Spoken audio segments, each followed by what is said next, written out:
बिछ गई सियासी विसार,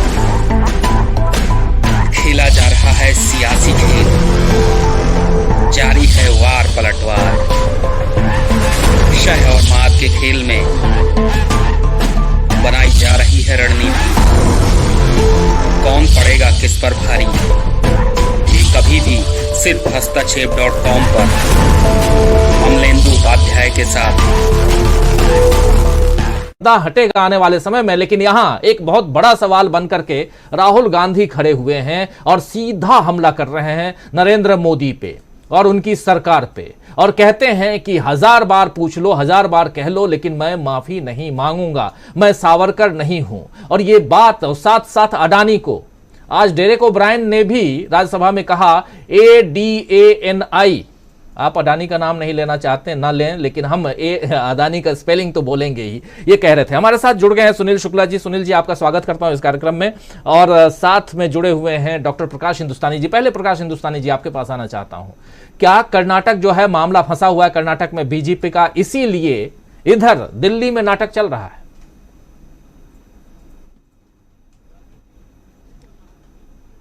प्रकाश जी की आवाज जी।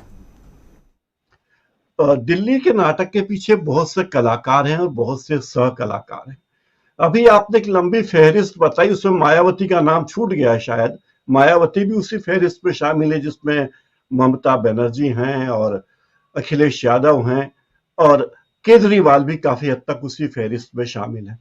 दरअसल ईडी से डर सबको लगता है, सीबीआई से डर सबको लगता है, सिवाय कांग्रेस के।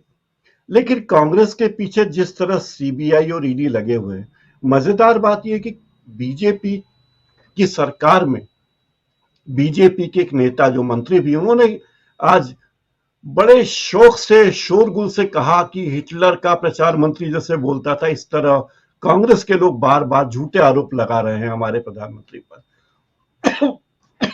यानी स्थिति यह है कि उल्टा चोर कोतवाल को डांटे। चोर जो है वो जाकर थानेदार की कुर्सी पर बैठ गया और थानेदार को उसने शिक्षों में डलवा दिया कि उसको अंदर कर दो, ऐसा ही लगता है कुछ कुछ। तो बड़ी दिलचस्प बात है। लेकिन कांग्रेस ने जो चुनौती पैदा की है, कांग्रेस ने जो बात कही है, राहुल गांधी ने जो बात कही, वो ये बात साबित करती है कि कांग्रेस अब पीछे हटने वाली नहीं है। और ये लोग जो तमाम पीछे से, पिछले दरवाजे से चोरों को अंदर बुला रहे हैं, उन्हें लगेगा एक दिन कि अरे वे गलत काम कर रहे हैं, तब उन्हें इसका एहसास होगा। हास्यास्पद बात यह कि हमारे देश के महान लोकतंत्र के हमारे महान स्पीकर आज खुलकर कहते हैं कि राहुल गांधी को समय नहीं देंगे, और सत्तारूढ़ दल के सांसद, लोकसभा सदस्य मांग करते हैं कि राहुल गांधी माफी मांगो। तो माफी कहां मांगे? क्या झंडा चौक पे जाके माफी मांगे, घंटा घर के सामने माफी मांगे? कहां माफी मांगे, या अपनी बात कहां कहें? उन्हें पता है कि अगर उन्होंने राहुल गांधी को बोलने का मौका दिया तो राहुल गांधी फिर वही बात और उसको और ज्यादा जोर से दोहराएंगे। इसलिए राहुल की ललकार से ज्यादा डर गई है बीजेपी और खास करके सत्तारूढ़ पार्टी। राहुल गांधी ने जो स्टैंड रखा है, शुरू से एक स्टैंड रखा है। कांग्रेस के नेताओं ने आजादी की लड़ाई में जो एक स्टैंड रखा था, वो शुरू से आखिर तक एक था। तो कांग्रेस की परंपरा को वो निभा रहे हैं। लेकिन जिस तरह ईडी और सीबीआई का डर सिसोदिया को जेल में डालने के बाद लग रहा है आम आदमी पार्टी को, तो आम आदमी पार्टी भी बुलबुला रही है और कह रही कि हम छत्तीसगढ़ में लड़ेंगे, हम मध्य प्रदेश में चुनाव लड़ेंगे, हम राजस्थान में लड़ेंगे। यानी दूसरी बीजेपी की दूसरी इकाई तैयार हो रही है जो ईडी और सीबीआई के अलावा है। और वो जहां जहां कांग्रेस अच्छी स्थिति में है, कांग्रेस को कहां कहां कैसे नुकसान पहुंचा सकते हैं, इसके बारे में वे पूरी रणनीति बनाकर बात कर रहे हैं और इस दिशा में काम भी कर रहे हैं। सबसे विचित्र बात यह कि जो प्रधानमंत्री बार बार इस देश का अपमान करते रहे, वे इस बारे में एक शब्द भी नहीं बोलते, अडानी की स्पेलिंग भी नहीं बोलते, लेकिन वे अभी भी सबसे मुखर माने जाते हैं और उनके इशारे पर ही सारे काम चल रहे हैं। कांग्रेस के तमाम नेता, कांग्रेस के मंत्री, कांग्रेस के पदाधिकारी इस बारे में खुलकर प्रतिरोध करें। जो अभी अमलेंदु जी ने कहा कि मैदान संभाले, शकील जी ने भी बात की कि मैदान संभाले और खुलकर आए। बुकलेट के अलावा उन्हें छोटे छोटे कैंप करने पड़ेंगे, मैदान में आना पड़ेगा हर तरीके से। जो जब आप लड़ाई लड़ने जाते हैं तो आपको हर युद्ध लड़ना पड़ता है। आपकी हाथी वाली सेना भी मजबूत होनी चाहिए, आपकी तोपें भी मजबूत होनी चाहिए, आपके पैदल सैनिक भी मजबूत, सारी सेनाएं मजबूत होनी चाहिए। और आज के जमाने में ये तमाम सेनाओं में सोशल मीडिया बड़ा प्रभावशाली माध्यम है, मीडिया बड़ा प्रभावशाली माध्यम है, जहां ये उस पूरी ज्यादती के खिलाफ बोल सकते हैं, लोगों को सच्चाई पहुंचा सकते हैं। और मजेदार या आश्चर्य की बात है कि बीजेपी जिस तरह प्रचार में तेज है, दुष्प्रचार करने की आदी है, उसने आम लोगों के मन में नैरेटिव सेट कर दी कि राहुल गांधी ने जो बातें कही वो तो ऐसा था कि देश का बड़ा अपमान था।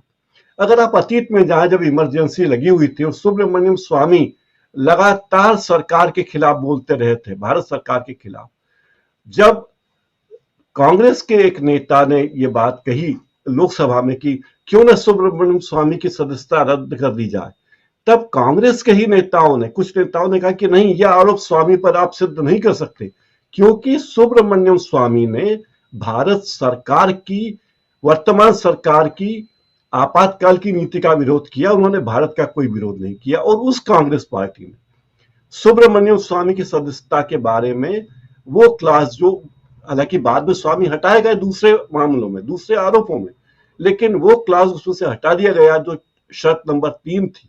तो कांग्रेस की परंपरा यह रही कि वे फेयर लड़ाई लड़ना चाहती है, नैतिकता के बूते पर लड़ना चाहती है। लेकिन यहां जो सत्तारूढ़ पार्टी के पैमाने अलग है। उसका एकमेव और एकमात्र लक्ष्य है सत्ता, सत्ता और सत्ता, और इसके लिए वो किसी भी स्तर पर चली जाती है। जाने को आतुर रहना तो अलग चीज है, वो चली जाती है। और आप देखिए कि जो भी काम करना हो, यही ममता को दीदी और दीदी बोलने वाले हमारे प्रधानमंत्री थे, और ममता किस कदर बौखलाई हुई थी, लेकिन फिर बाद में ममता अब पिछले दरवाजे से बीजेपी के लिए मदद करने को तैयार हो रही है। जो अभी सुमन जी कह रहे थे कि उन्हें भी बहुत डर लगता है, उनके भतीजे को उन्होंने बहुत सारे अधिकार दे रखे हैं, और उनके अधिकार वैसे ही जैसे मध्य प्रदेश में कभी उमा भारती ने अपने भतीजे को दे रखे थे, तो या मायावती जी ने अपने भतीजे को दे रखे। तो ये बड़ी विचित्र राजनीति भारत की कि जो महिलाएं राजनीति में है और जो शादी नहीं करती, जिनके बच्चे नहीं होते, वे अपने भतीजों को ज्यादा तवज्जो देती हैं और उनका सारा कामकाज भतीजे ही देखते हैं।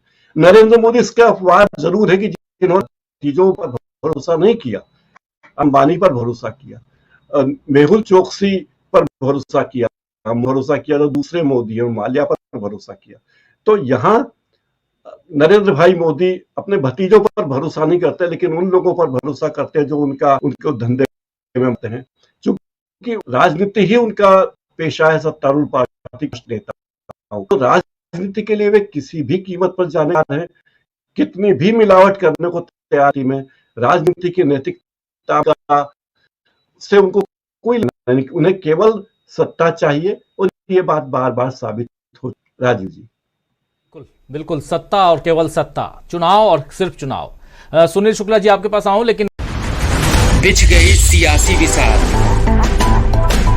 खेला जा रहा है सियासी खेल, जारी है वार पलटवार, शह और मात के खेल में बनाई जा रही है रणनीति।